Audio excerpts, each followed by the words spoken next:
flat earth theory, or fleathers, is one of the most infuriating theories I've ever heard about. The theory is completely ignorant of any modern science, just assumes that every scientist, world organization, or sane individual is lying to them about the way the earth is. But no, to them the earth is flat because I don't know, something about what some scripture says in some full research. The earth is flat. This image from the ISS shows a flat horizon. Personally, this is one of the worst proven theories out there because primarily you don't even need to do any fancy equations to disprove the theory. This is why I, a 9th grader, will disprove and debunk the flat earth theory so people can see how dumb it is to believe this, and oh my god, it is so dumb. I think the first most provable at home point to talk about is the horizon. If the earth was flat, there would be so many problems with the horizon, which fleathers completely ignore and make silly excuses to disregard.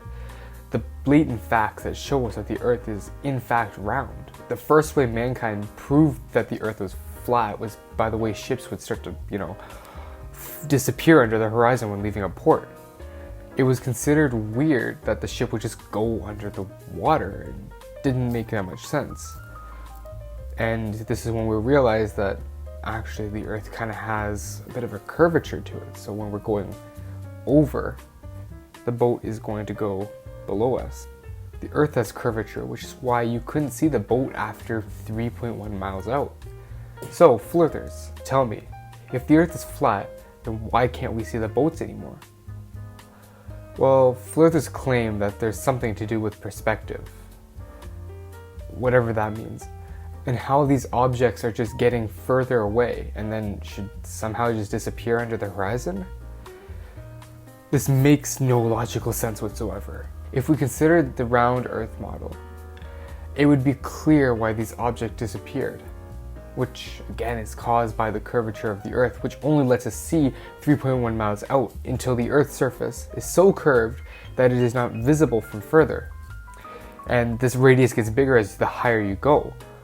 And then the landscape starts looking more curved until you're in outer space and you're just looking at the Earth.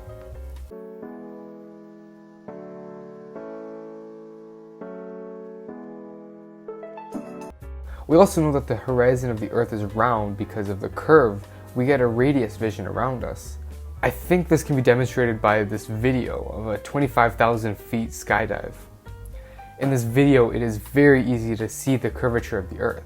And yes, the fisheye effect is present, but it has little effect on where we're looking. You can see the horizon is far back because of how high up we are, but it is also very round. And you can actually even see a bit of the Earth's curvature in this video. Fleathers also talk about how it's sometimes possible to see buildings from further than 3 miles out, like here where Chicago's skyline is visible despite being looked at by roughly 60 kilometers away at Mount Baldy's in Indiana Dunes National Park. This is because 1, these are tall buildings and small buildings like houses are not visible. 2, there is a mirage effect present on these buildings, making them appear taller due to the difference in the air reflection index. The diagram shown on screen best demonstrates this phenomena of mirage.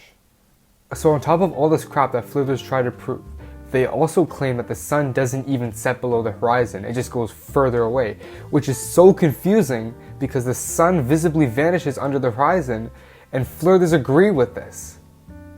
Like mentioned above with the boat example, these self-proclaimed scientists believe in the power of perspective. What does that mean? They claim that the sun just gets further away, which is why it appears smaller shown on the video and screen. But this is true in real life. It does get further away from us and it sets, but that doesn't explain their theory as they act like it does. This does not explain why the sun becomes invisible and not like every other star in our sky. I think the second point worth debunking is the whole sun and moon model for fleathers. Fleathers believe that the sun and moon never dip below the horizon, they just rotate around and disc thing, whatever, I don't know. And the sun is apparently so much closer to the surface of the Earth than NASA some big space company even tells us. So where does the sun go at night then? I understand that it might be small, but surely it gives off enough light during the day to be at least visible like a star, larger than our night sky. And the sun is a star after all. And the stars in our night sky are multiple light years away. But whatever, none of this even makes any sense. And it's clear to me that fleathers have no knowledge on how light sources actually work. And this video, created by a so-called fleather, shows their flawed model being a prime example of the sort of media fleathers consume. Fleathers also have no idea on how climate works in the real world or in their own flirt fantasy. One byproduct of the Earth being round is how certain regions of the Earth are going to be closer to the sun, and this is called the equator. And the climate here is so much warmer than the poles. The problem with the flirt model is there is no proper way to logically explain this. Some flirters just claim that the orbit of the sun is just positioned that way and the diameter changes to create seasons, but this is complete crap once again. They can't agree on anything.